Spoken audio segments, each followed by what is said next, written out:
Pourquoi tant de haine? Comment peut-on accepter La haine. La haine intacte. La vengeance et la haine. Ce n'est pas acceptable. Je vous demande de vous arrêter. Pourquoi tant de haine?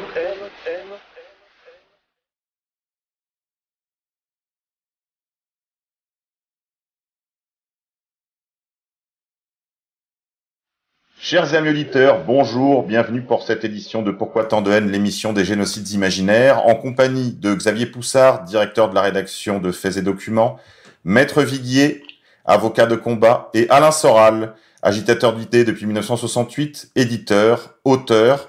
Alain est président d'Égalité et Réconciliation. Alain, bonjour. Bonjour à tous. Maître Viguier, Xavier, bonjour à vous. Bonjour à tous. Bonjour à tous. Nous avons choisi de nous réunir au cœur de l'été, messieurs, pour discuter de l'actualité brûlante, les mobilisations autour du pass sanitaire, de la vaccination entre parenthèses, chacun comprendra. Il y a eu en effet un fait d'injustice, j'ai envie de dire, un fait d'injustice qui était l'arrestation, et la perquisition auprès d'une militante qui était un petit peu connue localement. Elle avait fait quelques passage télévisuel, puisqu'elle était une candidate Front National malheureuse qui avait été mise sur le côté pour favoriser la clique de Monsieur Philippot, ce qui l'avait conduit plus tard à s'opposer à Marine Le Pen sur ce thème, on va dire, du parachutage. Voilà, ça avait fait un petit peu de remous à l'époque, ce qui fait qu'elle était connue localement, son visage était connu à la fois des journalistes, mais aussi des militants politiques. Et cette jeune personne, Cassandre Fristo, a déambulé dans les rues de sa ville, donc de Metz, avec un panneau avec la question « Qui ?» Qui, bien sûr, était accompagné d'un ensemble de patronymes, Attali, Macron, Salomon, Ferguson. Et dans cette liste, il y a toutes sortes de gens, des politiques, des sortes de statisticiens du Royal College d'Angleterre, un président français, un conseiller qui susurre à l'oreille des princes. Et elle a été accusée d'antisémitisme pour avoir posé cette question du « qui ». Alors évidemment, cette question « qui » renvoyait bien sûr à la question de Monsieur Posternak, au général de Lavarde, on se souvient, sur le plateau de Morandini. Qui contrôle la meute médiatique? Ce à quoi le général de Lavarde avait répondu « la communauté que vous connaissez bien ». Alors, messieurs, vos réactions? Alors, qui commence? Alain, allez-y. La réaction, c'est... on a l'impression qu'on s'enfonce de plus en plus dans le monde d'Orwell, c'est-à-dire que maintenant, on peut être accusé d'antisémitisme au 2e, au 3e degré, c'est-à-dire qu'en fait, on dit oui, elle a écrit qui, donc qui renvoie au général, le général qui d'ailleurs a juste dit la communauté que vous connaissez bien, je crois. Donc le mot interdit, le mot magique, le mot qui tue n'est jamais prononcé, mais alors maintenant c'est qu'il est, comment dirais-je, sous-entendu au 1er degré, 2e degré, 3e degré, et c'est quand même à la fois très inquiétant parce que ça nous fait penser effectivement à ce que décrit Orwell là, dans 1984, où on s'attaque au vocabulaire pour que les gens ne puissent plus penser et s'opposer, hein, donc on interdit, on enlève des mots, hein. Il y a des gens, d'ailleurs, dans le bouquin, si je me rappelle bien, dont le travail est systématiquement d'enlever des mots du dictionnaire, hein, pour appauvrir au maximum. Là. Et puis aussi, la deuxième question, alors là, c'est la question des gens qui disent que c'est maladroit de la part de la communauté organisée, parce qu'en fait, c'est eux qui répondent à la question « qui ?» en fait, et qui même se l'approprient, puisqu'on a bien vu que sur le panneau, il y avait pas que des gens de la communauté, il y avait des gens qui n'en étaient pas, mais maintenant le message, ce n'est pas vous nous montrez du doigt de manière absurde et abusive, c'est plutôt le message, c'est plutôt oui c'est nous, hein, oui c'est nous, on le revendique, et vous voyez ce qu'il en coûte d'oser le faire remarquer, hein, c'est un peu ça. Il y avait d'ailleurs un tweet du petit Tristan Mendès France qui est exactement dans ce sens-là. Il a mis Cassandre, les sanctions qu'elle venait déjà de subir, hein, suspendue de son travail d'éducatrice, procès, risque d'1 an de prison et 45 000 € d'amende, et puis il avait mis à la fin, je crois, à qui le tour? Tu vois, d'un air de dire, voyez ce qu'il en coûte d'oser nous montrer du doigt, voyez ce qu'il en coûte d'essayer de faire comprendre à la limite à la masse que nous sommes vos dominants. Et on a changé de ce point de vue-là de registre. C'est plus, il est absurde de dire que nous sommes derrière. C'est oui, nous sommes derrière. Et voilà ce qu'il en coûte de le faire remarquer. Hein, voilà, ça serait ça pour moi la compréhension que j'ai de cette série de petits événements. Maître Viguier ? Écoutez, moi j'ai une première remarque qui m'est venue à l'esprit lorsqu'on a assisté comme ça au battage à propos de l'affaire de cette pancarte. D'abord, j'observe que il n'y a jamais de mesure dans la réaction, c'est-à-dire que c'est à chaque fois outrancier. C'est un battage sur Twitter, c'est avec des... Je suis désolé, mais ce sont des meutes qui agressent les gens. C'est relayé dans les médias, dans les radios, etc. Et ce qui est exigé de la justice, alors elle ne se plie pas toujours, mais là elle s'est pliée, les magistrats du parquet se sont pliés. C'est donc une réaction rapide et une réaction forte. Et là j'ai observé que, bon, déjà des perquisitions chez la personne pour un panneau, c'est quand même assez exceptionnel, hein, c'est beaucoup. Hein. On est quand même en droit de la presse, on est dans la liberté d'expression, donc c'est quand même assez exceptionnel. De même que la garde à vue, parce que normalement on convoque les gens à une audition. En général, ça se fait 3 mois après les faits, voire 6 mois après les faits. Et puis on a appris que l'audience aurait lieu en septembre. Et ça m'étonnerait que les tribunaux de Metz soient moins chargés que tous les tribunaux de France. Donc là, il y a une précipitation, il y a une rapidité qui répond à une sorte d'hystérie qui est en soi plutôt inquiétante, mais qui n'est pas nouvelle. Hein. Et sur le fond, je voudrais rappeler que Soral, donc qui est ici présent, mon client, a depuis des années été condamné pour moins que ça encore. Hein. Quand on note que sur le panneau, on ne voit pas d'Israélites, ou on ne voit pas seulement des Israélites revendiqués, il faut rappeler, par exemple, juste un exemple, c'est le dessin des cancrelats, par exemple. Hein, vous aviez également une sorte de mixité sociale, disons. Hein, et ben ça n'a pas empêché la condamnation pour injure raciale à raison de la religion juive. Vous voyez. Donc là, il y a une grande souplesse, disons, du droit qui est invoquée par les associations de lutte contre l'antisémitisme. Hein. Ce sont elles qui poussent les magistrats à entrer dans une véritable chasse. Là, ça ressemble à de la chasse. Hein. C'est une chasse à l'homme. Hein. C'est bon. Donc il faut pas s'attendre à de la mesure et à de la raison. Donc en soi, je dirais que ça participe de l'ère du temps. Il y avait rien de surprenant, il y avait rien de bien surprenant dans ce qui s'est passé. Et d'ailleurs, c'est pas terminé. Hein. Je pense qu'on va assister à d'autres événements du même genre. Oui, alors j'avais plusieurs réflexions comme ça qui me venaient en tête. C'est d'abord la multiplication des symboles.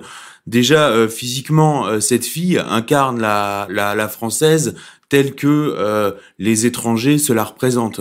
Elle est une incarnation de la française de film, j'ai envie de dire. Vous voyez, elle a ce qu'on appelle une gueule d'affiche. D'ailleurs, elle a été sur une affiche du RN et évidemment, elle a été renvoyée, quoi, parce que ce qui en dit long sur le côté national de ce qui est devenu ce parti.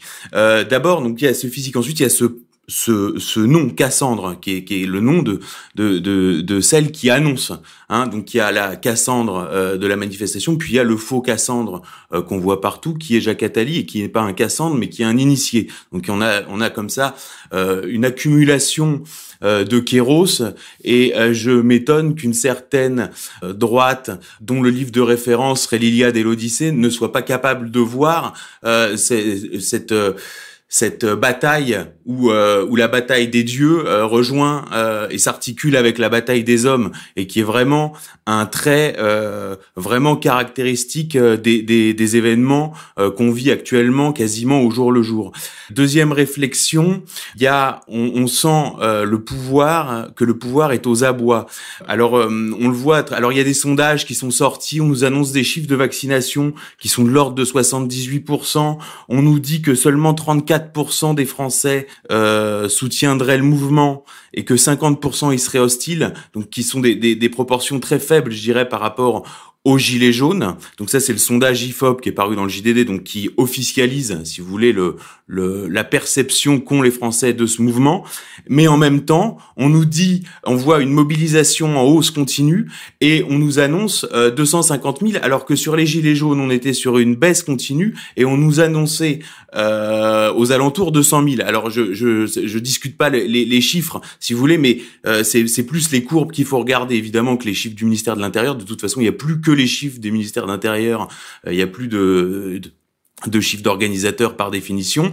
Enfin, on sent que le pouvoir est aux abois sur une pancarte, sur un slogan. On voit cette mobilisation absolument démesurée. Et est-ce que le qui peut devenir un détonateur de changements politiques plus radicaux? Voilà la question.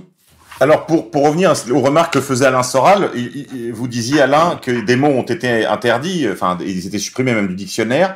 Il y a eu un précédent dans le monde concret, en Russie, après la publication, enfin, en Russie soviétique, après la publication de l'archipel du Goulag de Solzhenitsyn, il y a eu une interdiction de l'emploi du mot archipel dans la vie publique, parce que c'était perçu comme un clin d'œil à l'œuvre de Solzhenitsyn. Est-ce que on pourrait s'acheminer vers l'interdiction du pronom interrogatif qui? Alors, dans les faits, c'est déjà le cas, puisque quiconque aujourd'hui écrit qui point d'interrogation sur une pancarte lors d'une manif sera décrété antisémite, mais je fais remarquer que c'était déjà le même processus avec la quenelle. Hein. La quenelle, qui était un geste d'insoumission, qui était une sorte de bras d'honneur. Un jour, maître Jakubowicz, qui, je le rappelle, était le président de la LICRA, présidence dont il a d'ailleurs démissionné pour se mettre au service en tant qu'avocat du pédocriminel avéré le Landais. Un jour, il a sorti une phrase, il a dit « Ce geste est un signe nazi inversé qui, en fait, fait l'apologie, je sais pas quoi, de la sodomisation des victimes de la Shoah. » Enfin, on était dans un propos totalement délirant, hein, et paranoïaque et délirant et hystérique, et cette phrase délirante a eu force de loi du jour au lendemain, et même rétroactivement, et m'a valu, moi, je le rappelle, d'être condamné pour une quenelle faite devant des blocs de béton à Berlin, qui étaient les lieux de réunion d'homosexuels. J'ai pris 32 000 euros d'amende, hein, pour un geste qui avait été fait à Berlin et qui était un selfie et qui s'était retrouvé sur Facebook. À l'époque, j'avais droit à Facebook. Et plus récemment, encore aggravé, pour faire une quenelle devant le tribunal de Colmar. J'ai été condamné, toujours pour antisémitisme, hein, alors qu'on n'est même pas devant un lieu qui pourrait être qualifié de lieu de mémoire, hein, ça n'a rien à voir, à de la prison ferme sous le régime de la semi-liberté. Vous voyez, et ça, c'est un jugement qui a été rendu très récemment. Hein. Donc, on est vraiment dans la criminalisation de mots, de symboles, qui sont laissés pour l'interprétation à la discrétion de représentants de la communauté organisée et qui ont immédiatement force de loi. C'est-à-dire que là, on est dans l'effondrement total de ce qu'on peut appeler la démocratie, hein, parce qu'il y a des gens qui sont très attachés à ça. Et je rappelle que le marqueur de la démocratie, si j'ai bien compris, c'est la notion de séparation des pouvoirs. Alors là, il n'y a plus aucune séparation des pouvoirs, c'est-à-dire que la communauté organisée exige et immédiatement, toutes les forces de l'État s'exécutent. C'est-à-dire que, et même au-delà, puisque les médias immédiatement relaient de manière orientée. Derrière, la police interpelle, met en garde à vue, et immédiatement derrière, il y a procès, puisqu'on annonce déjà le procès avec les risques de condamnation, etc. Donc, on est vraiment passé là il me semble bien, donc dans ce qui est le marqueur, selon les démocrates, de la dictature, hein, c'est-à-dire la fin de la séparation des pouvoirs et l'arbitraire qui a force de loi, et un arbitraire qui est dans la main d'une infime minorité, puisque je rappelle que la communauté organisée revendique 1 juif sur 6, et que les juifs sont 1% de la population française. Donc on est sur une dictature exercée par 1/6 de 1% de la population française, et ces gens-là, sur le plan psychologique, présentent des symptômes évidents d'hystérie, de paranoïa, voire même de schizophrénie, si on étudie bien. Et on peut être assez inquiet, je dirais, qu'un État moderne soit soumis à cette petite clique de psychopathes. Hein, c'est comme ça qu'on peut les qualifier in fine. Hein. Une question pour vous, Maître Viguier. On l'a dit, sur cette liste, sur la pancarte de Cassandre, il n'y avait pas que des juifs revendiqués ou des juifs connus. Vous nous avez dit qu'en effet, par le passé, sur la caricature des cancrelats, le cas s'était déjà produit, mais quand même, est-ce que le seul fait d'accuser un juif connu ou supposé suffira maintenant dans une liste nombreuse de gens qu'on met en question dans le cadre d'activités politiques, c'est-à-dire la liberté d'opinion, la liberté de réunion, la liberté d'expression? Est-ce que on en est là maintenant? C'est-à-dire le seul fait d'évoquer un non-juif nous conduira devant les tribunaux? Bon, je vais vous répondre, et pour vous répondre, je vais prolonger l'idée de Xavier Poussard et l'idée d'Alain Soral. Effectivement, il faut travailler sur ces questions, enfin en tout cas c'est ce qui est à l'ordre du jour, ces questions de symboles et de codes. C'est-à-dire que le discours qui est tenu par les représentants des associations de lutte contre l'antisémitisme, le discours qui est tenu devant les magistrats pour obtenir la condamnation, c'est celui-ci. C'est de dire que les antisémites utilisent pour communiquer un code secret. Et les associations de lutte contre l'antisémitisme se font fortes de décoder ce code secret. Et c'est ainsi, par exemple, que si vous représentez un cancrelat, eh bien c'est censé représenter un juif. Si vous représentez un pou, de même. Et le lien est fait directement, systématiquement, avec la Shoah. Parce que la Shoah, il faut bien comprendre qu'elle est omniprésente dans toutes ces questions.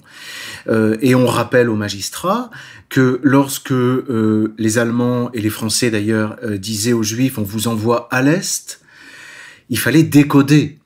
Ce qui voulait, par à l'Est, on entendait à la mort. La sélection, par exemple, voulait dire sélection pour la chambre à gaz. On est exactement dans ce registre de pensée. Alors, ce qui est le discours qui est tenu, prenons l'exemple d'un des noms, par exemple Rothschild. Mais je pourrais prendre Fabius, Attali, n'importe lequel, Draïs, Macron, Salomon. Ces mots, ces noms sont censés effectivement être des symboles, des codes, et non plus des personnes. Des codes pour que l'antisémite comprenne que c'est le juif qui est désigné.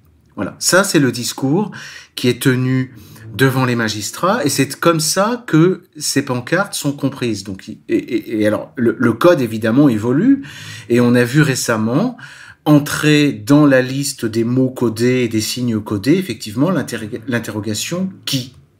Voilà. Donc, pour répondre à votre question, le danger, effectivement, et qui n'est pas un danger théorique, c'est que des gens comme Bernard-Henri Lévy peuvent dire et faire finalement n'importe quoi, sans pouvoir être critiqués réellement, parce que dès lors qu'ils sont critiqués, vous êtes soupçonné d'entrer dans le discours antisémite. Et d'ailleurs, j'ajoute que si vous avez déjà une réputation d'antisémitisme qui a été construite, évidemment, au préalable par les mêmes associations, ça vous prive de toute possibilité d'accès au débat public. Et là, encore une fois, on pourrait dire la démocratie est en danger. Vous comprenez que si quelqu'un qui est stigmatisé pour être un antisémite depuis des années, bon, on pourrait prendre des exemples, je pense que vous les avez tous en tête, cette personne-là, son discours critique de Bernard-Henri Lévy, de la politique et des propos de Bernard-Henri Lévy, n'est plus du tout possible et permis en France. Voilà le résultat. Donc pour répondre à votre question, non, on ne peut plus critiquer certaines personnes. Voilà, c'est tout.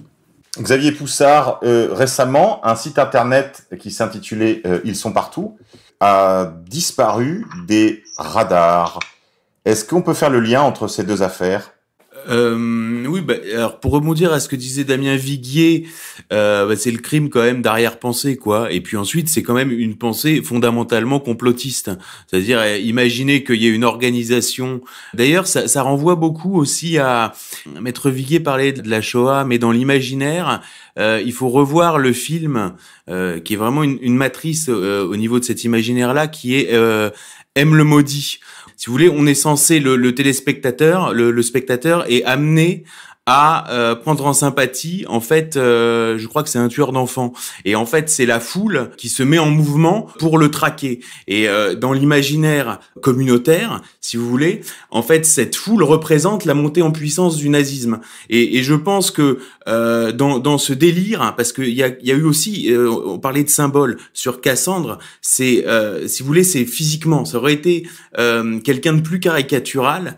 Ça aurait été supportable. Mais là, le fait que ce soit une incarnation de française assez pure, ça a été insupportable, parce que normalement Cassandre, elle brandit pas la pancarte qui. Normalement Cassandre, à l'âge qu'elle a, elle a pas vu de nouveau Alain Delon. Ils ont tous été bloqués. Donc en fait, elle a vu Jamel Debbouze et Patrick Bruel. Donc forcément, entre Jamel Debbouze et Patrick Bruel, bah vous choisissez Patrick Bruel. Donc Cassandre, elle doit être amoureuse de Patrick Bruel. Elle doit pas demander qui, si vous voulez, dans le narratif. Et donc là, quand ils ont vu le béret, les vêtements, l'accoutrement, etc., le symbole, ils ont pété un câble, littéralement. Donc c'est du racisme pur, hein, c'est évidemment du racisme pur, parce que la communauté organisée est une organisation profondément racialiste, et voilà.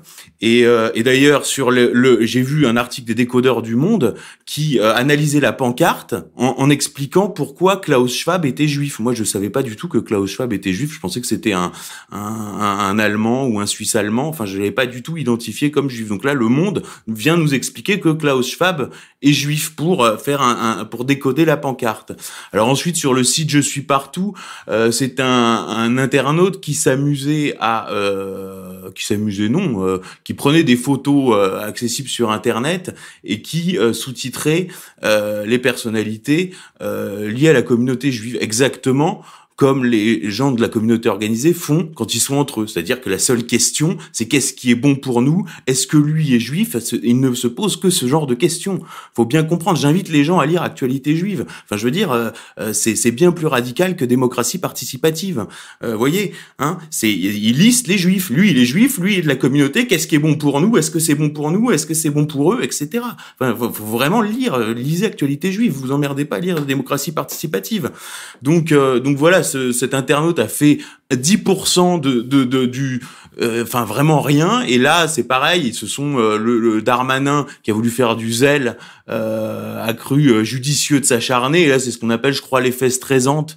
Je crois que c'est un nom sur les réseaux sociaux, quand on dénonce quelque chose et qu'on lui fait beaucoup plus de publicité que ce qu'il avait. Et je dois dire que c'est un internaute qui est un de mes correspondants, je m'en cache pas, et qui d'ailleurs qui est le correspondant auquel je m'étais référé quand on avait fait la liste des qui dans les médias dans une précédente émission, et d'une vidéo qui est accessible sur YouTube, qui est complètement documentée. Ces gens revendiquent leur appartenance communautaire. Enfin, on est vraiment dans une dérive très très inquiétante, et en même temps il y a un côté tu sais, l'enfant qui criait au loup, tu sais, à chaque fois il crie au loup, puis au bout d'un moment on le croit plus, et puis le loup arrive, et on est là-dedans, quoi. Voilà. Oui, une autre chose avec ce site, c'est qu'il n'a pas employé une seule fois le mot juif. Non, mais bon, là, je te dis, c'est un délire intégral. C'est tombé sur lui, ça aurait pu tomber sur un autre. Enfin, surtout la différence avec le temps jadis, quand on disait les juifs empoisonnent des puits, ça peut être faux et c'est une accusation abusive. Mais là, dans la liste, c'est que des gens qui sont des militants de la vaccination obligatoire et du narratif officiel Covid. Donc finalement, il n'y a pas de diffamation, par exemple, aucunement. On fait la liste de gens qui sont les acteurs principaux qui agissent pour imposer le narratif Covid et la politique Covid à la population. Donc il n'y a aucun délit. Il n'y a aucun délit, il n'y a aucun mensonge, puisque c'est ça qu'on pourrait montrer du doigt. Et il n'y a pas de sous-entendu, c'est-à-dire il n'y a pas derrière ces machins qui tireraient les ficelles, alors que le lien n'est pas avéré et que ça pourrait être, comment dirais-je, abusif. Parce que c'est ça, traditionnellement, que les Juifs reprochent à ce qu'ils appellent les antisémites, c'est de dire, vous dites que nous tirons les ficelles, et c'est faux, c'est pour nous désigner à la vindicte. Mais aujourd'hui, si dans le qui je mets le jeune Enthoven, Raphaël Enthoven, il va pas me dire quand même que je l'accuse abusivement d'être un agent de propagande ultra de la vaccination. puisque c'est son travail quotidien permanent. Et c'est là où ça devient dingue, c'est qu'en réalité, aujourd'hui, est accusé d'antisémite celui qui relaie en fait l'activité d'un militant communautaire, mais pour s'en plaindre, c'est tout. C'est-à-dire que si vous dites c'est formidable le travail que fait en ce moment Raphaël Enthoven pour éclairer les gens pour qu'ils comprennent la bêtise des antivax, il va pas vous dire vous abusez ou vous diffamez sur ce qu'est mon propos. Il va se réjouir effectivement que vous vous réjouissez. Donc maintenant l'antisémitisme c'est simplement ne pas s'extasier devant l'activité d'un militant de la communauté. Voilà, ça s'appelle de l'antisémitisme si on s'extasie pas, ou si simplement on fait remarquer que ils sont quand même très très largement dans le camp du narratif officiel, alors que ça pourrait être équilibré et on pourrait se poser la question non pas qui mais pourquoi. Pourquoi il y a autant de militants de la communauté qui veulent à tout prix nous faire vacciner, par exemple, vous voyez. Donc peut-être que demain, d'ailleurs, l'intelligence, ça serait d'avoir des pancartes et de mettre pourquoi. Hein, pourquoi sont-ils aussi militants et aussi actifs de ce côté-là? Et là, immédiatement, ça serait aussi accusé d'antisémitisme, alors qu'en fait, c'est une question totalement légitime par rapport à leur activité de groupe. Et c'est là où je dis, on a changé d'époque et on a changé, on a passé un cap. C'est qu'aujourd'hui, il n'est plus question de dire qu'on diffame ou qu'on attribue abusivement. Il est simplement, on est châtié, menacé et châtié, parce qu'on a fait remarquer que, voilà, Et là, on est passé réellement dans quelque chose de dictatorial. Et je dis de dictatorial d'ailleurs, qui va au-delà de la dictature, parce qu'un dictateur ne s'est jamais plaint que le peuple dise qu'il a le pouvoir et qu'il a même tous les pouvoirs. En général, il est même assez content qu'on le fasse remarquer. Alors que là, on est face à des dictateurs qui nous châtient parce qu'on fait remarquer une réalité qui d'ailleurs eux-mêmes revendiquent et qu'ils affichent en permanence par leur activité, c'est on fait remarquer qu'ils ont un pouvoir dictatorial. Voilà. Hein. Et ça me fait penser d'ailleurs, si on veut trouver une analogie, à ce qu'on appelle le stupeur et tremblement, c'est-à-dire que ça, c'est au Japon, dans le Japon ancien, on pouvait être condamné à mort si on osait croiser le regard de l'empereur. Vous voyez, ça s'appelait stupeur et tremblement.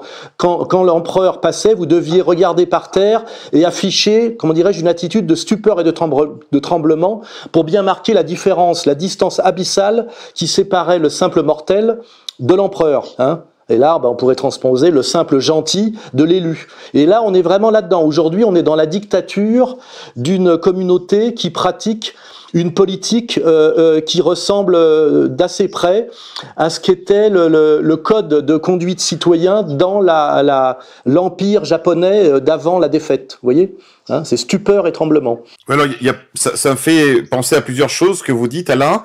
La première, c'est qu'il y a eu une multiplication des panneaux qui, en tête ou à l'intérieur des cortèges, ça c'est la première remarque. La seconde, c'est qu'en effet, il y a beaucoup d'autres questions qu'il s'agirait maintenant de commencer à poser, puisque les gens commencent à comprendre qui. Il faudrait demander depuis quand, pourquoi, comment, par la vaccination, peut-être demain par la famine, comme ils ont fait en Ukraine en 1934, avec qui, etc. Donc il y a d'autres questions. Jusqu'à quand? Voilà. Et je pense que les manifestants seraient bien inspirés de reprendre tous ces pronoms interrogatifs et les mettre sur des panneaux afin d'étendre maintenant, je dirais, le domaine de la lutte. Et puis la question qui va se poser très vite pour Cassandre, c'est combien ça... Ah non, ça par contre, Alain, vous savez que si on commence à mettre combien sur des panneaux, là on touche à des sujets qui malheureusement sont totalement réprouvés par les lois scélérates. Pour ceux qui voudraient écrire quand sur des panneaux, qui ne se trompent pas d'orthographe, hein. Donc une autre remarque, oui, c'était sur la mobilisation justement. On sent bien qu'il y avait aussi dans cette affaire Cassandre, Xavier, une tentative peut-être d'éteindre un peu la mobilisation en décourageant les gens qui craignaient d'être eux aussi assimilés à l'antisémitisme. Ou c'est une pensée paranoïaque de ma part? Oui, non, mais il y a certainement, bon, ça joue certainement. Moi, je regarde le sondage IFOP là de dimanche dernier, bon, qui est je veux dire, c'est ça l'outil quoi, hein, pour sonder l'opinion. Bon, et c'est à peu près ça qui circule. Bon, ce que je vois, c'est qu'à la fois on a quand même maquillé pour essayer de dire que c'était rien. Et en même temps, quand on regarde les résultats du sondage, on comprend qu'ils se chient un peu dessus, quoi. Donc on va voir. Et puis il y a ce facteur qui touche au cerveau reptilien et puis à l'instinct vital l'instinct de survie, qui est la question de la vaccination des enfants qui va se poser.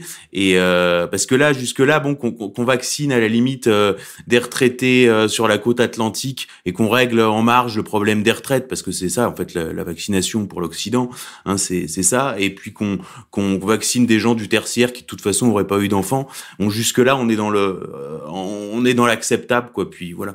Mais là on va rentrer dans la vaccination des enfants, c'est-à-dire un problème sur l'avenir à long terme, quoi.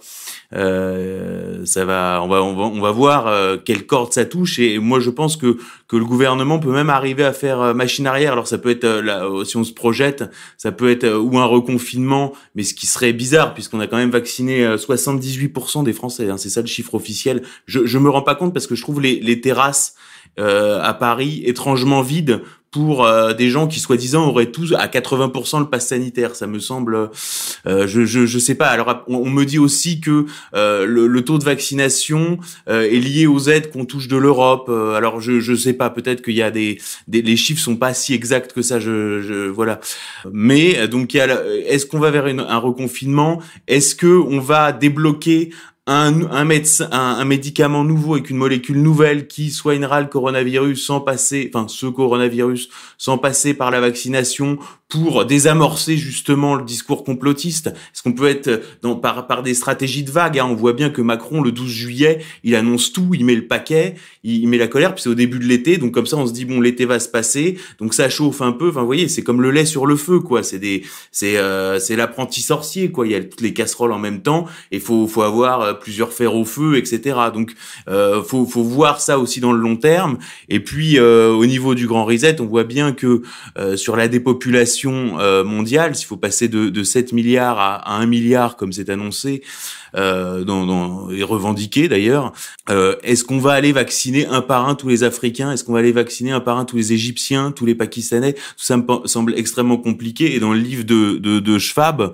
on voit très bien que c'est la question de la rupture des chaînes commerciales et d'approvisionnement qui est projeté comme moyen de famine. Là, tu faisais référence à l'Ukraine. On pourrait aussi parler des Irlandais, hein, comme je veux dire, ça a déjà été fait dans l'histoire. C'est pas une innovation, quoi. Provoquer la famine. Donc là, les pays sont cités, hein, dans le grand reset de Schwab. Je cite l'Égypte, l'Inde, le Pakistan, le Nigeria, les Philippines. Donc, vous voyez, un certain nombre. Et puis l'effondrement du tourisme aussi. Là, on voit aussi l'attaque sur la monnaie au Liban. Hein, on voit très bien sur un pays comme le Liban comment c'est ciblé, comme par hasard le Liban. Voilà. Donc voilà toutes ces projections qu'on peut faire sans affirmer, mais essayer de dégager des perspectives. Écoute, je propose qu'on revienne sur cette histoire de chaîne d'approvisionnement en deuxième partie d'émission qui va commencer très bientôt. Je voudrais quand même qu'on termine cette affaire Cassandre avec vous, Maître Viguier. Vous l'avez dit sur la question de l'antisémitisme, le droit finalement le droit est nu, le droit n'existe plus. Mais il y a un autre signe de la très grave dégradation du droit français, c'est la suspension de la hiérarchie des normes, puisqu'on nous demande de violer le secret médical à tout bout de champ pour prendre un café en terrasse. Est-ce que là, vous pourriez aussi éclairer nos auditeurs sur ce sujet? Parce que je crois qu'aucun recours, aucun référé n'a été accepté par les instances. Alors écoutez, sur le raisonnement juridique, je pense qu'il faut garder les pieds sur terre.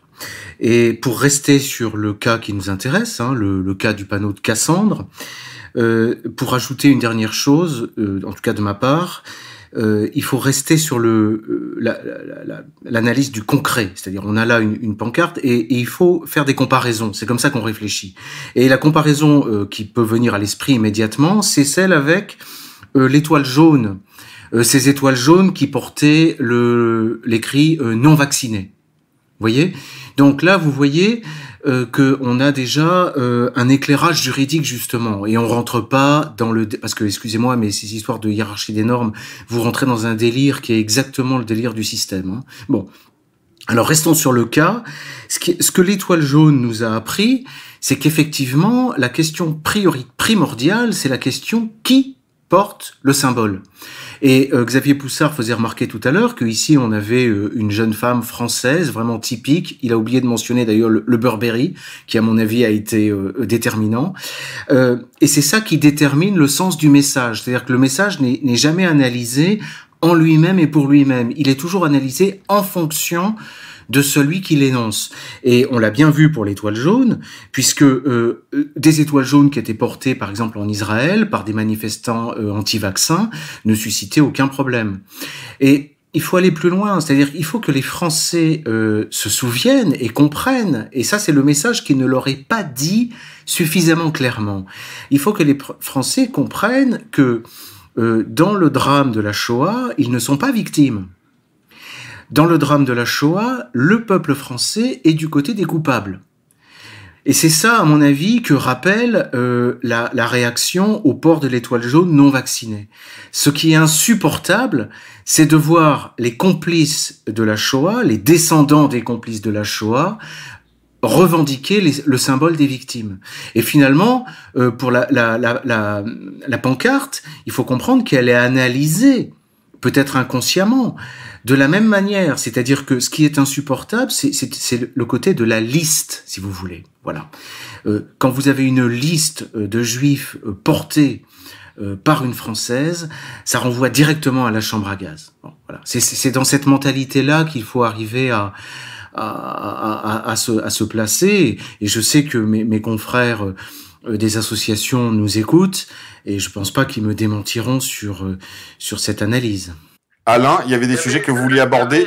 Je voulais faire une petite remarque quand même, c'était sur, on trouve scandaleux d'assimiler l'étoile au problème de la vaccination, et ceux qui font cette remarque sont souvent les mêmes qui brandissaient du CRSSS à tout va dans les temps anciens. Et la main jaune de SOS Racisme, qui était une référence à l'étoile jaune plus qu'explicite. Donc toute leur vie, ils ont fait du réduction ad Hitlerum, ouais. Et là ils viennent s'étonner que les Français aient des réflexes israéliens. C'est-à-dire que c'est voilà. Des réflexes israéliens de traiter tout le monde de nazi. Parce que ça leur est réservé, c'est ça que ça veut dire. C'est-à-dire que ça leur est réservé. Mais donc, oui, faisons cette remarque. Hein, le CRS égale SS, c'était le slogan des gauchistes qui dure depuis 68 jusqu'à hier. C'est vrai qu'il est un peu démodé. On est tous des juifs allemands aussi. On est tous des juifs allemands, ouais. La petite main jaune de SOS Racisme, qui était se plaindre de l'immigration incontrôlée, revient exactement à se plaindre de la présence des juifs dans l'état pétainiste. Hein. Donc en réalité, c'est toujours pareil avec le politiquement correct et qui devient politiquement incorrect et réciproquement. C'est la communauté organisée qui décide en fonction d'intérêts momentanés ou de changements de stratégie ce qui est scandaleux ou ce qui ne l'est pas. Alors qu'en réalité, sur le fond, c'est exactement la même chose. Hein. Donc la petite main jaune des SOS Racisme, aujourd'hui d'ailleurs, si les musulmans, s'ils étaient un peu stratèges et avaient le sens du collectif, pourraient, quand Zemmour les désigne à la vindicte populaire, ils pourraient très bien rappeler la petite main jaune et se revendiquer de la petite main jaune, puisque ce sont les mêmes, hein, ces islamistes potentiels, c'était les porteurs de la main jaune, des chances pour la France de Julien Drey il y a quelques années. Hein. Et ça serait marrant de dire, qui disent, voilà, on nous stigmatise comme les juifs, et au lieu de mettre une étoile directement, de remettre une main jaune en mettant dessus musulmans, par exemple, et là, les mêmes qui ont fabriqué le truc contre, on va dire, le Front National de l'époque, diraient, c'est scandaleux, ces musulmans qui se revendiquent de la souffrance de la Shoah, alors qu'on sait le rôle qu'a joué le grand moufti de Jérusalem dans la solution finale, si je veux citer Netanyahou pour les initiés et les érudits. Hein, voilà. Donc en fait, ces gens-là changent le sens du symbole et l'usage du symbole à volonté, et je dirais dans des changements du tout au tout, et nous devons en permanence regarder regarder des girouettes, nous dire dans quel sens souffle le vent. Et il faut surtout pas avoir un coup de retard, hein, parce que si on a un coup de retard, on est immédiatement bastonné. Hein, voilà. Pourquoi tant de haine ?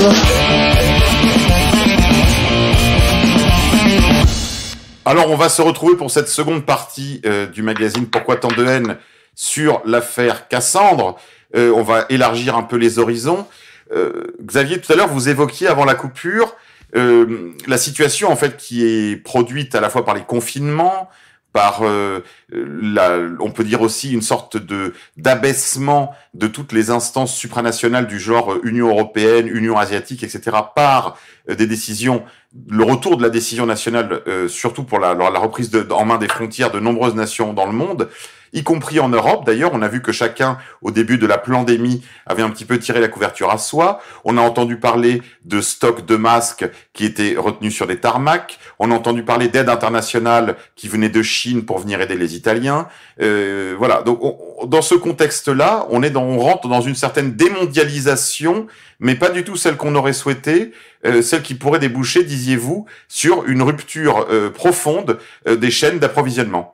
Oui, alors l'idée, elle est quand même la suivante, c'est que sur la pandémie, on voit très bien que, bon, c'est un objet politique, les gens qui nous écoutent le savent, d'ailleurs, on voit très bien qu'on est passé de Trump à Biden avec derrière l'État profond, c'est-à-dire incarné par Anthony Blinken. Là, on est vraiment, intéressez-vous au parcours d'Anthony Blinken, là, on est vraiment dans l'incarnation du pouvoir profond, de ce pouvoir profond de banquiers et de technocrates que nous promettait Kissinger. On voit très bien qu'on est passé avec ça, avec Macron, Rothschild, et puis en Italie, où il y avait une alliance populiste qui a été remplacée par Mario Draghi, qui est l'incarnation de l'articulation BCE Goldman Sachs. Hein. Vraiment, on est vraiment, et puis une gestion technocratique implacable. Hein. Et ceux qui disent oh là là, c'est des amateurs, ils sont quelle erreur ils ont pas commise, effectivement, se trompent, puisque en vérité, moi je suis sidéré de la maîtrise du camp mondialiste. Je suis de la coordination, de la maîtrise. Alors, faut dire, il y a la planche à billets, il y a la machine médiatique, il y a des tas de choses. Mais enfin, c'est très très impressionnant. Et on voit malgré tout que l'histoire continue d'avancer contre eux dans certaines zones. Là, typiquement, c'est sur ce qu'on voit en Afghanistan. On voit les talibans. Bon, faut voir ce que ça va donner avec la Chine, parce que apparemment, ils ont déjà trouvé un accord pour pas qu'il y ait de problème avec l'opium, les Ouïghours, enfin toutes ces questions-là. La question avec le Pakistan. Que la Chine comme facteur de paix, pourquoi le Pakistan ne fait pas la guerre à l'Iran alors que c'est le plus gros pays sunnite et le plus gros pays chiite? Est-ce que la Chine va jouer la paix sur la frontière avec pakistano-afghane, avec les Pashtuns? Enfin, toutes ces questions-là qui continuent malgré tout d'exister.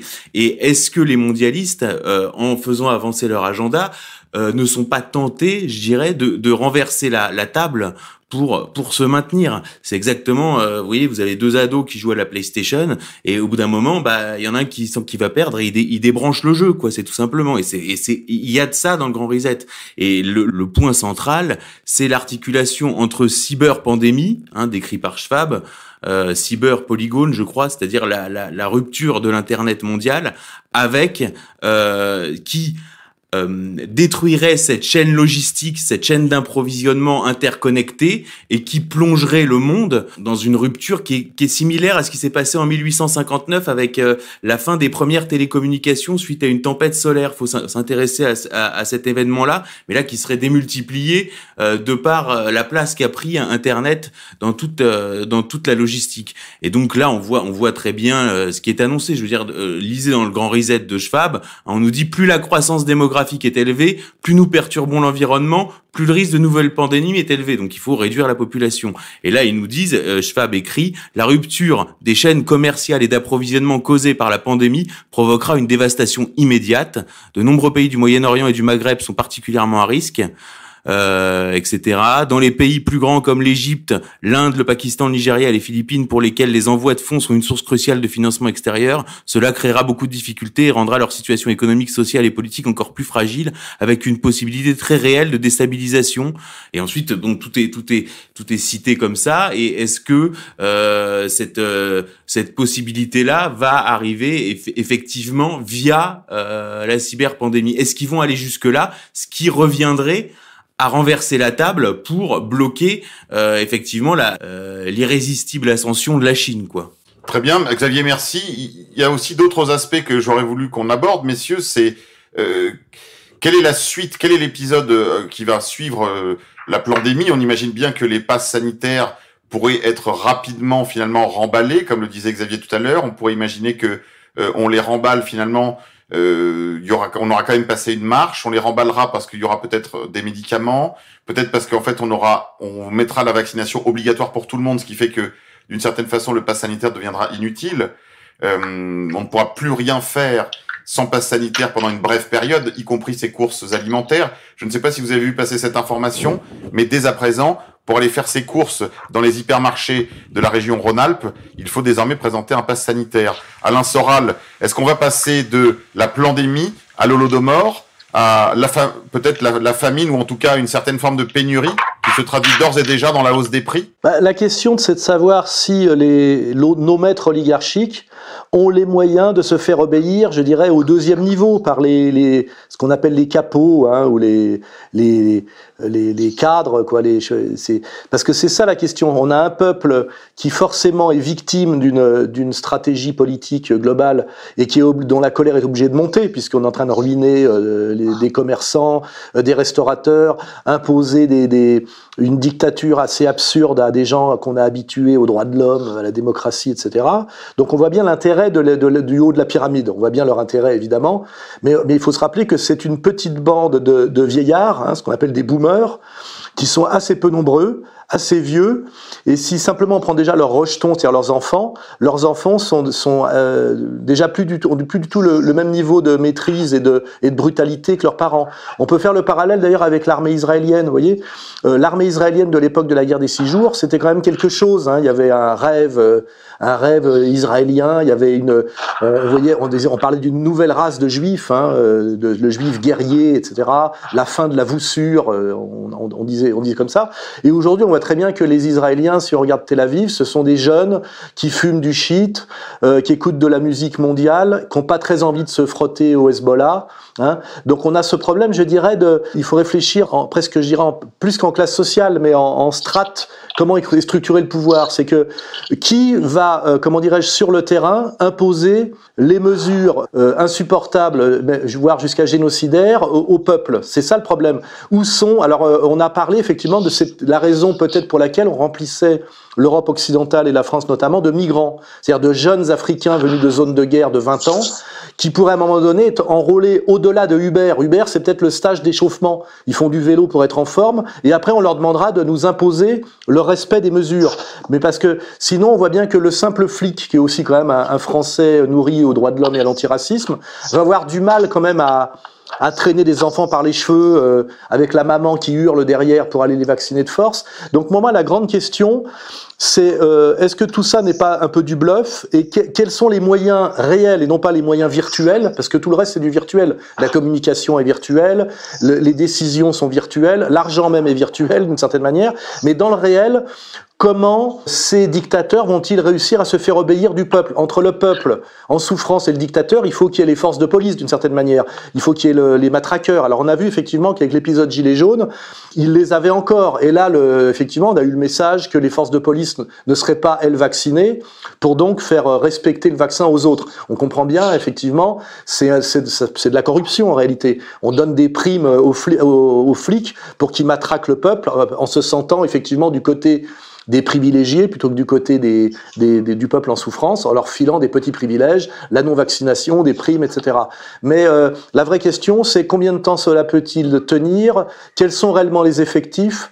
À quelle vitesse ces effectifs répressifs s'érodent face à la violence de la réalité? Pour moi, c'est ça la vraie question. Et il est très possible, en fait, que ces boomers dictatoriaux et délirants, transhumains, hein, qui sont des boomers qui essayent d'accéder à la vie éternelle, hein. Oui, il y a un côté grotesque, hein. Est-ce que vraiment ils ont les moyens de nous soumettre? Voilà. Et à un moment donné, ces moyens, il faut arrêter de fantasmer. C'est des moyens concrets. C'est-à-dire, c'est un homme qui écrase la gueule d'un autre homme, hein, comme dans le Talon de fer, vous voyez, hein, c'est un type qui cogne sur un autre type. On n'en est pas encore à des robots et à des drones, comme dans les films de science-fiction, qui nous balanceraient des décharges électriques. On n'y en est pas tout à fait là. D'ailleurs, c'est à ça qu'ils veulent venir, hein. Mais là, ils sont peut-être un peu courts, c'est ça que je veux dire. Et ce que j'espère, c'est que tout ça va leur péter à la gueule. Et ça s'appelle en fait une révolution. Quand à un moment donné, le dictateur demande à la police de tirer sur la foule, et puis finalement, il y a fraternisation des policiers et de la foule. Ça s'est déjà passé en France, hein, plusieurs fois, dans des temps qui sont pas si lointains que ça, sur des grévistes. Et puis à ce moment-là, le dictateur la foule et la police se marchent ensemble vers le palais du dictateur, et là le dictateur, ses jours sont comptés. Et il peut appuyer sur tous les boutons qu'il veut, et il est tout seul, hein, il est tout seul. Et ça a souvent existé dans l'histoire, et il n'y a aucune raison pour que ça se reproduise pas. Donc moi, ce que j'aime pas, c'est les fatalistes, hein. Il y a ceux qui vous parlent de contre-productifs. À ceux-là, je leur demande qu'ils m'expliquent à quel moment ils ont été productifs dans leur combat depuis la Révolution française. Une certaine droite, hein, qui pense qu'on est contre-productif parce qu'on est trop radical dans le qui, vous voyez. Et puis il y a aussi ceux qui pensent que le virtuel, c'est le réel, et que donc ces gens-là ayant le contrôle total du monde virtuel, ils peuvent tout nous imposer dans le réel. À un moment donné, il y a la phrase de Lénine, hein, l'éternel retour du concret. Il faut à un moment donné, c'est moi physiquement, comment dirais-je, Macron ne me fait pas peur, hein, c'est ça que je veux dire. Il faut qu'il ait des matraqueurs entre lui et moi, et que ces matraqueurs lui obéissent inconditionnellement.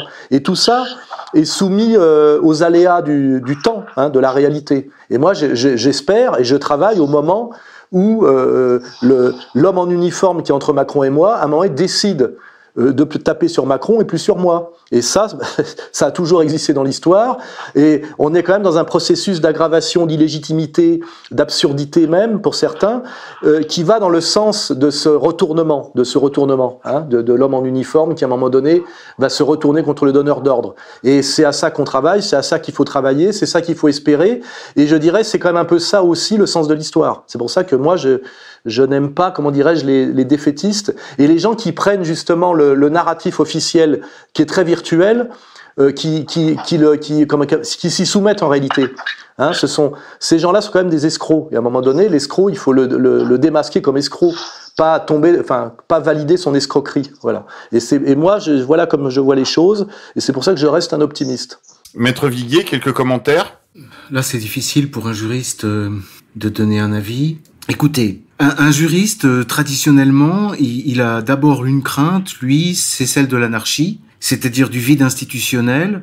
On en a des exemples très nombreux. Vous voyez, par exemple, tout récemment, les Américains quittent Kaboul, les talibans ne sont pas encore là, et on voit qu'il y a des flottements. Il y a des moments où il n'y a plus d'État. Et là, ça se traduit par le pillage. Le pillage, le crime, les règlements de compte, voilà. C'est ça qu'un juriste, et de manière plus générale, un bourgeois en général, n'aime pas ça, et a peur de ça. Bon.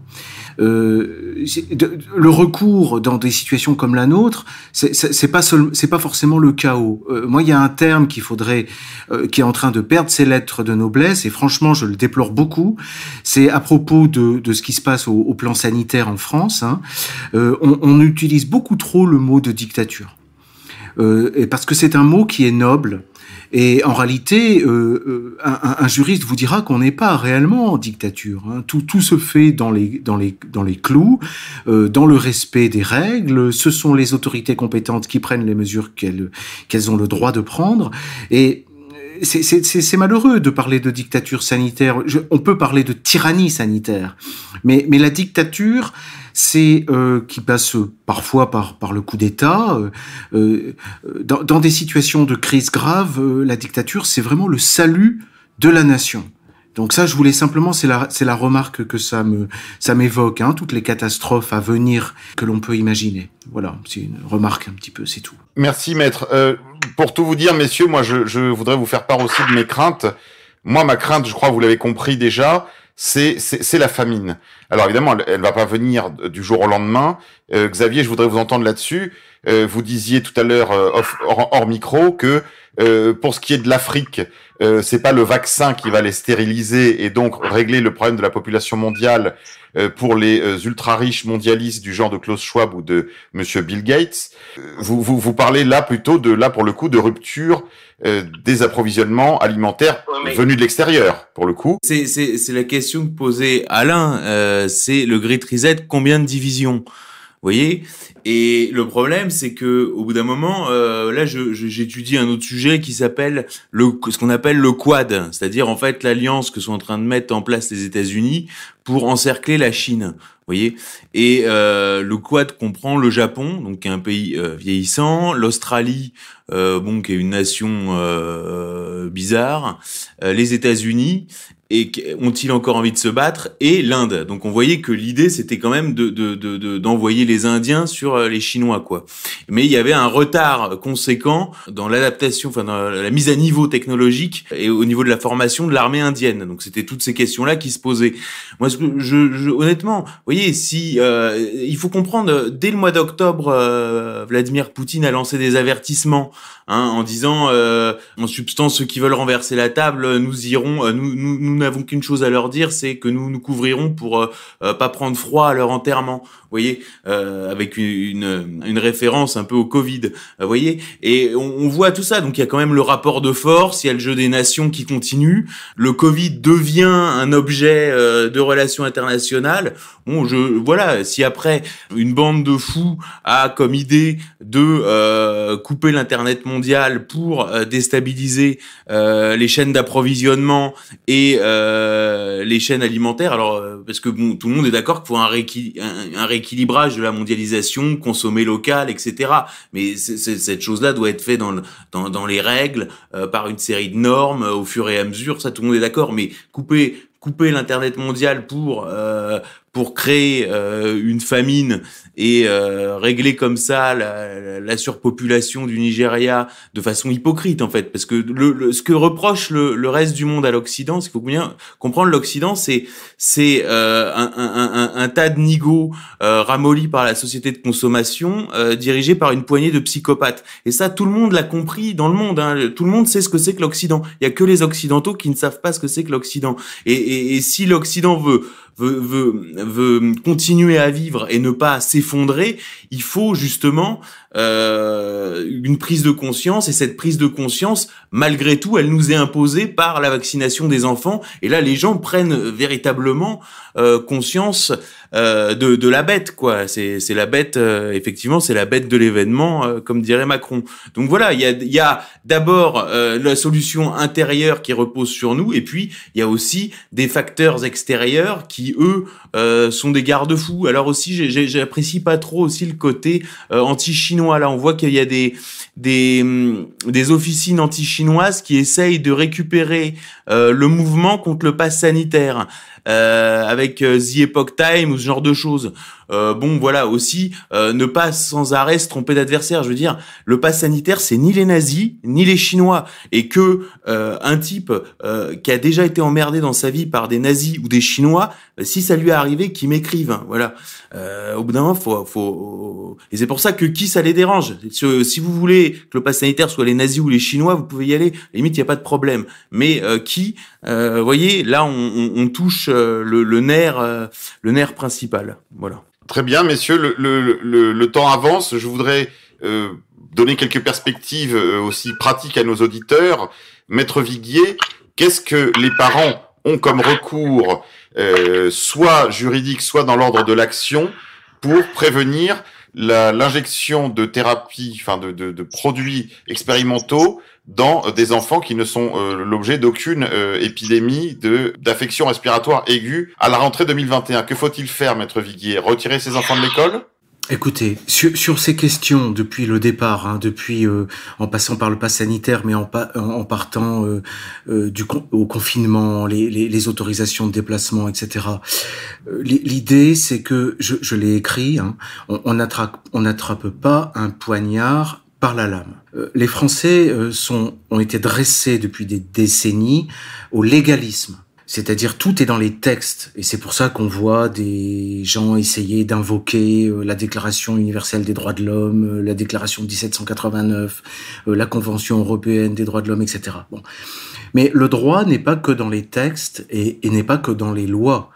Le droit, c'est aussi, comme les Allemands l'avaient compris au XIXe siècle, quelque chose qui est sous-jacent à l'existence d'un peuple. Voilà.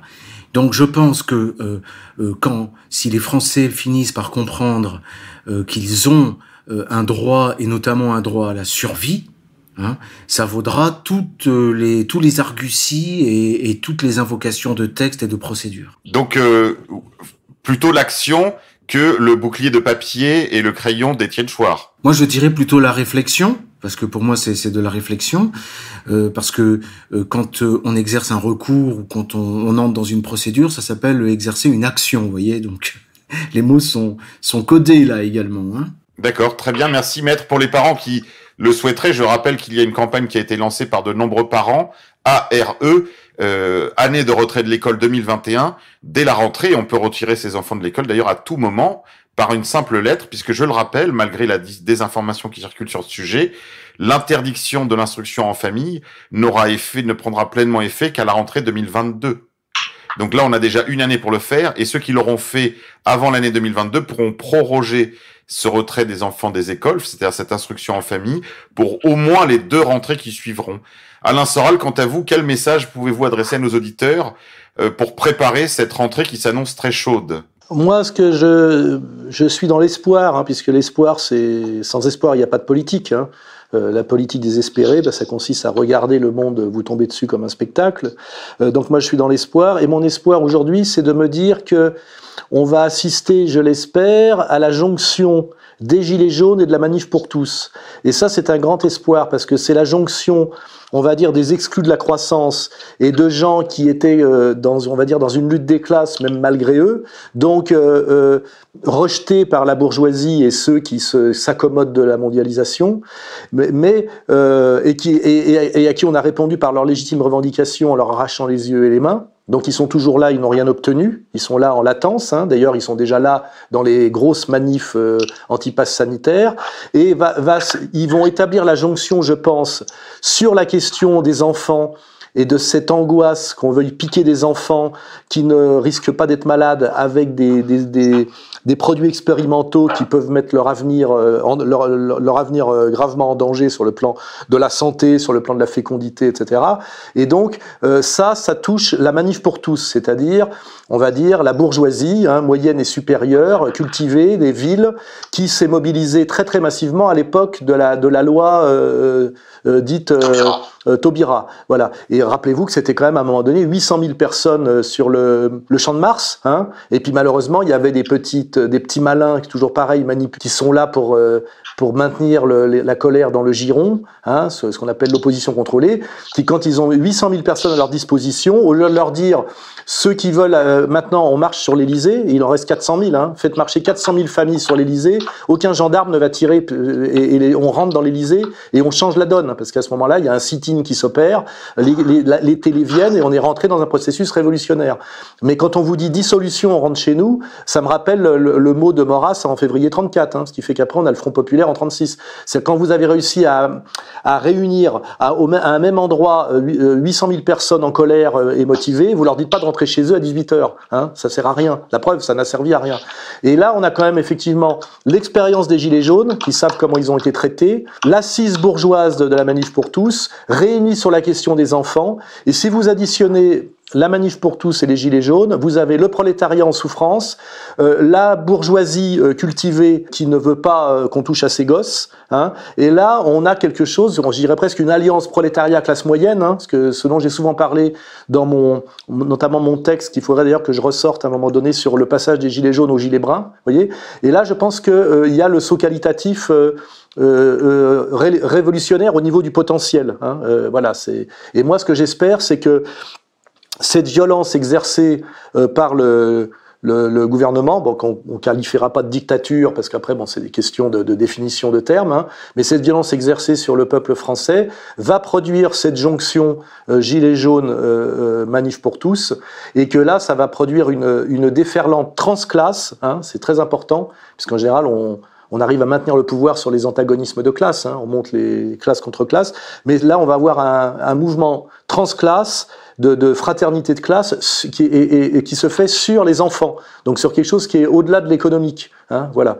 Et ça, c'est d'avenir. Voilà. Avec ça, je pense qu'on peut, on a les moyens, on a le levier pour chasser Macron du pouvoir, et Macron est ce qu'il représente, voilà. Hein. Et peut-être après pouvoir aborder sérieusement la question du qui, parce que je le dis bien. Pour les gens qui pensent que c'est contre-productif, le vrai problème de la France, c'est le qui, hein, voilà, et que tant qu'on tourne autour du pot du qui, on ne fait qu'accumuler les défaites. C'est pour ça que j'aimerais bien que les gens qui me parlent de contre-productif quand on va trop radicalement au qui m'expliquent quand quand la dernière fois ils ont été productifs dans leur action politique. Et alors je pourrais dire quand la dernière fois depuis Mitterrand, quand la dernière fois depuis mai 68, mais je pense qu'on peut remonter sur quand depuis la Révolution française. Voilà. Donc ça c'est un message que j'envoie aux gens, notamment par exemple dans l'entourage de Philippot, qui font enlever discrètement les pancartes qui en disant que c'est contre-productif et qui se contentent effectivement de singer De Gaulle avec la bienveillance un peu suspecte du pouvoir, hein, puisque Philippot, c'est ce qui fait, son numéro est très beau et j'aime bien, mais il n'est absolument pas empêché de le faire. Donc là, il faut toujours se poser la question de l'opposition contrôlée, de ceux qu'on laisse incarner une certaine colère justement pour qu'ils ne l'amènent pas trop loin. Ça me rappelle un peu Frigide Barjot, hein, la Frigide Barjot de la Manif pour tous. Ça me rappelle un peu la manière dont on laisse Philippot aujourd'hui incarner et porter une certaine colère pour qu'elle n'aille pas jusqu'au qui, justement. Et je pense que l'enjeu, il est là. Il faudrait qu'à un moment donné, cette colère légitime, qui est aussi une conscience profonde, puisse à un moment donné aller jusqu'au qui. Parce que tant qu'on n'aura pas réglé cette question du qui, on ne fera jamais que retomber à chaque fois en réalité. Hein, retomber, c'est-à-dire passer de, on va dire en gros, si je veux donner un symbole qui a du sens en ce moment, on passera de Bernard-Henri Lévy à Éric Zemmour. Hein, c'est-à-dire tout changer en apparence pour que rien ne change profondément. Or, il est temps, il est nécessaire, il est même vital pour la France, et même au-delà, de changer les choses profondément. Alain, merci beaucoup pour ces très belles paroles. Xavier, est-ce qu'une des conditions pour réaliser ce programme que vient de dérouler devant nous Alain Soral, ce n'est pas de dégager les gauchistes des cortèges, sans quoi on va avoir une gilet jaunisation du mouvement anti-pass, anti-vax? C'est une question technique parce que c'est des questions de service d'ordre, etc.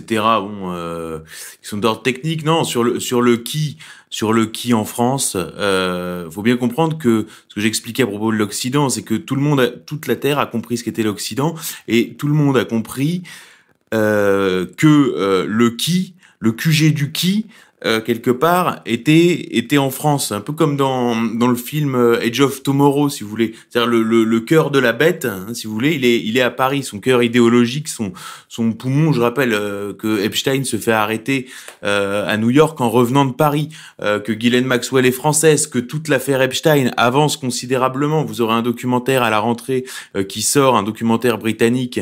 Et là, sur l'affaire Epstein, on va passer du Epstein travaillait pour le Mossad, de la théorie du complot à la vérité établie. Et dans Vanity Fair de cet été, qui est vraiment le journal chic des élites américaines, et ben le méga groupe qui est le club des milliardaires juifs ayant financé Epstein, hein, qui est en fait je dirais l'arrière-boutique salle du Congrès juif mondial. En fait, c'est ça le méga groupe, hein, puisqu'on retrouve Bronfman, tout ce type de grandes fortunes communautaires, ce qu'ils appellent aux États-Unis, les Jewish Philanthropy, la philanthropie juive, si vous voulez, puisque méga groupe, c'est le groupe des méga donateurs des appels unifiés pour Israël. Hein, c'est ça que ça veut dire. Et donc là, cette vérité-là est couchée sur papier dans Vanity Fair cet été. Et un documentaire anglais va être diffusé en France à la rentrée sur la plateforme Salto, il me semble, sur le fait que Epstein menait une opération de chantage pour le compte du Mossad. Et donc la question du méga groupe, qui est le 3e étage de la fusée, répond à la question qui a financé le train de vie d'Epstein pour qu'il ait un train de vie comparable à celui de Bernard Arnault ou de Bill Gates, c'est-à-dire des premières fortunes mondiales. Donc là, ça veut dire qu'il y a des sommes d'argent énormes qui ont été injectées, et qui a injecté ces sommes d'argent. Donc vous voyez, même à l'intérieur de l'Occident, au sommet, il se passe des choses qu'il faut pas négliger. Ça veut pas dire que au niveau de la base, il faut tenir, il faut rester mobilisé et surtout ne pas désespérer. Tenir, on n'est pas à l'abri d'une bonne surprise et peut-être une aide extérieure au sommet et par en bas. Vous voyez, finalement la bête va finir par être encerclée, et c'est ça qu'il faut viser, et en regardant les choses de manière objective, tout ça n'est pas impossible, et on voit cette violence qui est aussi la violence du gibier à terre, hein, du gibier traqué, et c'est là que le gibier est le plus dangereux, hein, faut pas se leurrer, et Cassandre en a fait les frais, mais il faut pas perdre espoir, et bien avoir en tête que les changements positifs sont complètement envisageables. Merci beaucoup Xavier. On peut faire plusieurs choses. On peut manifester son soutien à Cassandre sur les réseaux sociaux. Lors des prochaines mobilisations, on peut multiplier les panneaux qui. On peut également multiplier les panneaux, on l'a dit tout à l'heure, depuis quand, jusqu'à où, pourquoi et comment.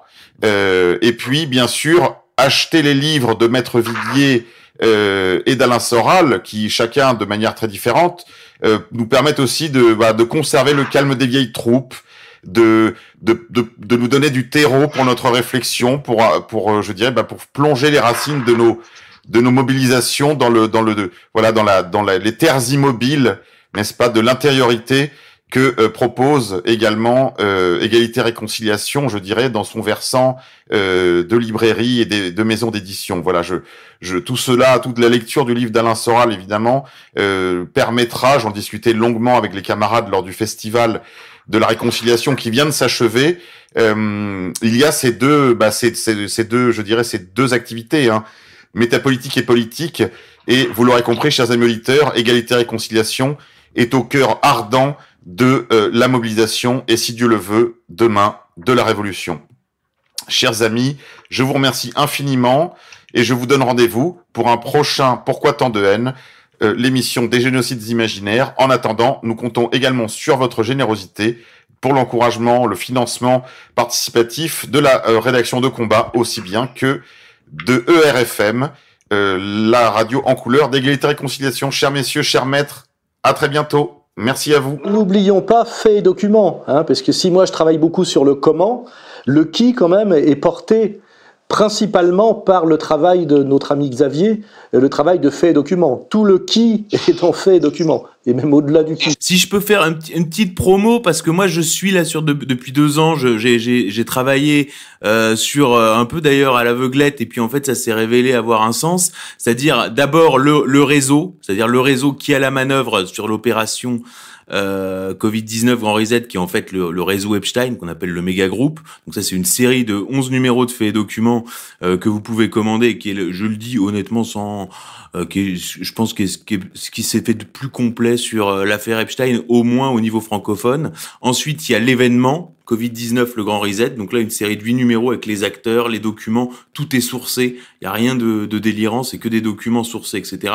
Et donc le réseau, donc affaire Epstein, l'événement Covid-19 et l'homme, qui est évidemment l'incarnation, l'ultime incarnation de ce réseau, celui à qui on a promis qui serait sans doute président des États-Unis d'Europe, qui est Emmanuel Macron. Et donc à la rentrée, on publie les 5 derniers numéros de notre série, qui est articulée sur 2 volets sur Macron, donc le pacte de corruption, c'est-à-dire comment toute la classe politique française, toutes les élites françaises ont été corrompues autour d'un acte de haute trahison pour mener Emmanuel Macron au pouvoir, et le deuxième volet de sa biographie, qui est le détournement de mineurs, la corruption de mineurs, avec un gros portrait explosif de Brigitte Macron et tous les réseaux pédophiles qui gravitent autour de Macron, avec des révélations à ne pas manquer. Voilà.